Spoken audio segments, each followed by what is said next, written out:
اگر کوئی شخص ایک گناہ کرتا ہے تو اس کے دل پر ایک سیاہ نقطہ پڑ جاتا ہے، پھر برائی کرتا ہے، پھر گناہ کرتا ہے، تو وہ سیاہی بڑھتی چلی جاتی ہے یہاں تک کہ اس کے دل پر چھا جاتی ہے۔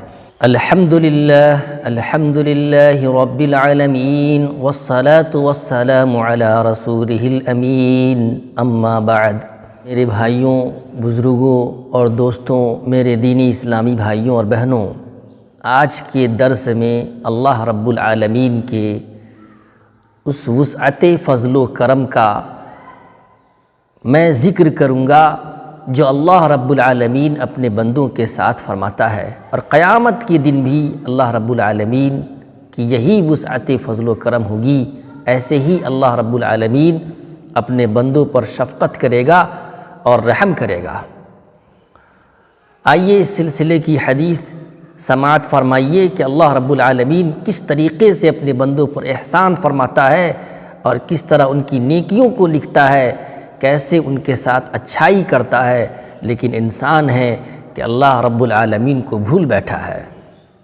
عن ابی العباس عبداللہ بن عباس بن عبد المطلب رضی اللہ عنہما، ابو العباس عبداللہ بن عباس بن عبد المطلب رضی اللہ عنہما سے روایت ہے کہ رسول اکرم صلی اللہ علیہ وسلم اپنے رب تبارک و تعالی سے روایت کرتے ہیں۔ ابو العباس کنیت ہے، عبداللہ نام تھا۔ رسول اکرم صلی اللہ علیہ وسلم نے ان کے علم میں اضافے کے لیے اللہ رب العالمین سے دعا کی تھی۔ بڑے ذہین و فتین صحابی تھے۔ یہ حضرت خالد بن ولید رضی اللہ عنہ کے خالہ زاد تھے۔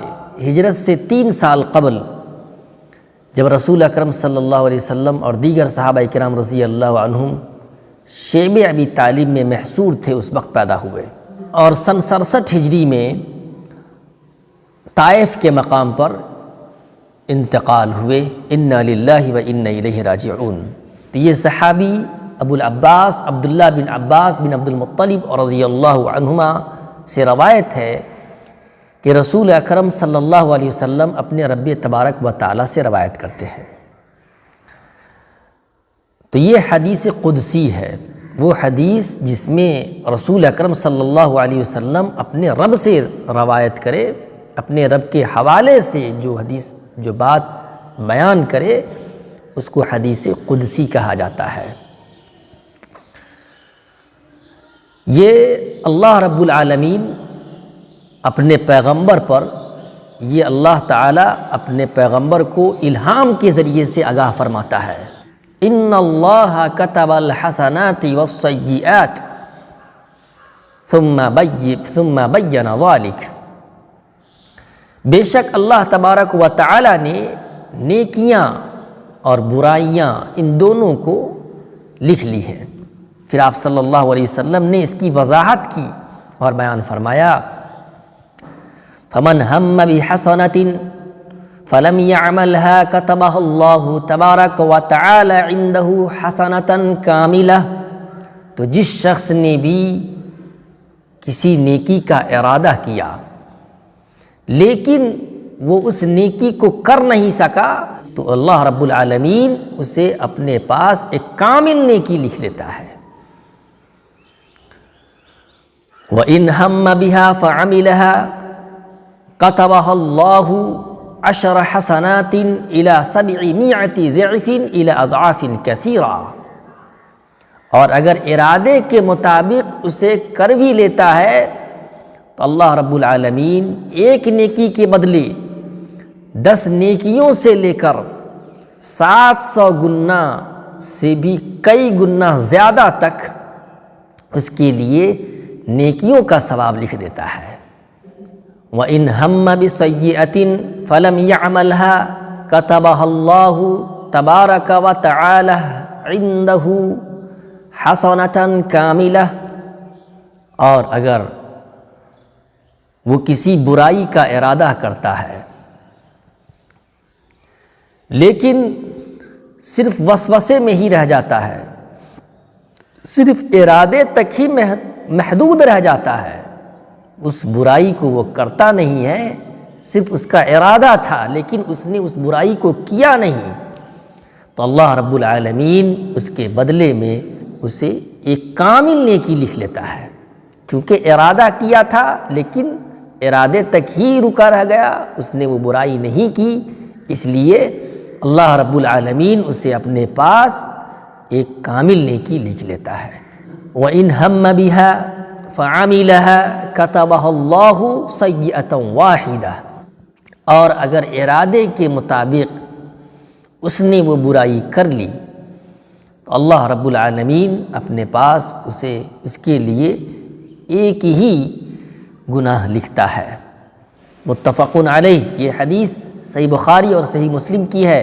اس حدیث میں اللہ رب العالمین نے اپنی وسعت فضل و کرم کا ذکر کیا ہے کہ اللہ رب العالمین اپنے بندوں پر بڑا ہی شفیق ہے، بڑا ہی مہربان ہے، بڑا ہی رحیم ہے، کہ اگر کوئی شخص کوئی نیکی کا ارادہ بھی کرتا ہے تو صرف ارادے پر ہی، اس نے صرف ارادہ ہی کیا اور وہ ارادے پر ہی رکا رہ گیا، اس نے وہ نیکی نہیں بھی کی، تو اللہ رب العالمین اس کے لیے اپنے پاس ایک کامل نیکی لکھ لیتا ہے۔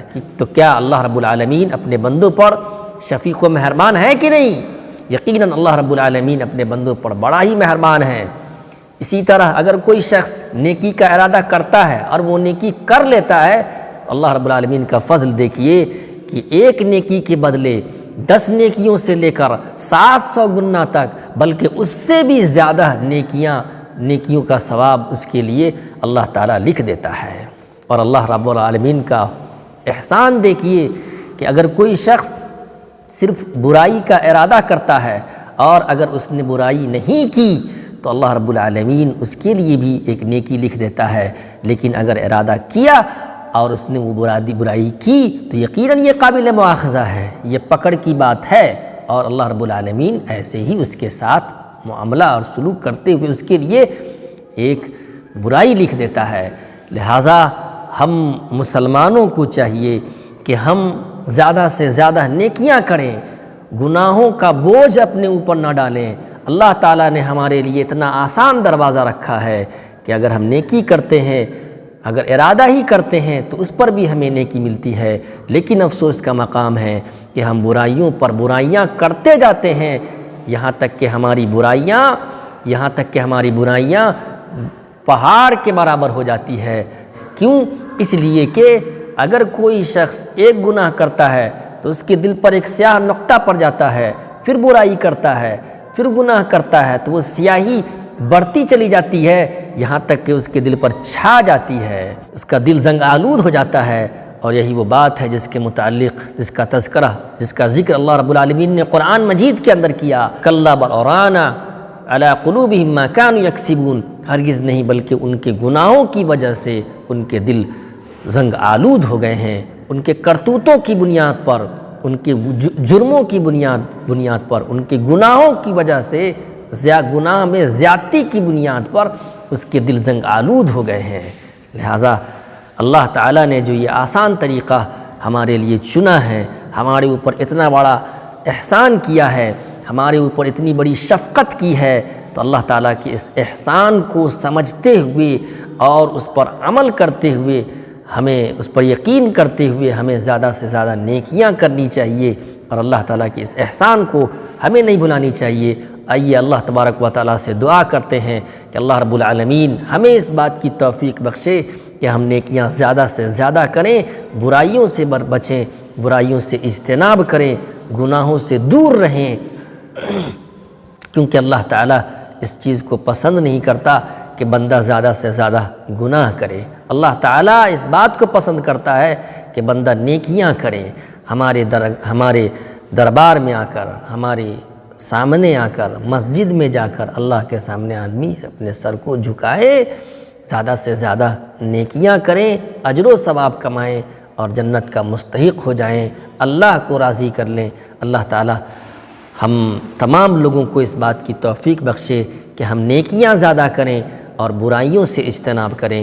آمین۔ سبحانک اللہم ربنا وبحمدک اشہد ان لا الہ الا انت استغفرک واتوب الیک وصلی اللہ علی نبینا محمد وعلی آلہ وصحبہ اجمعین۔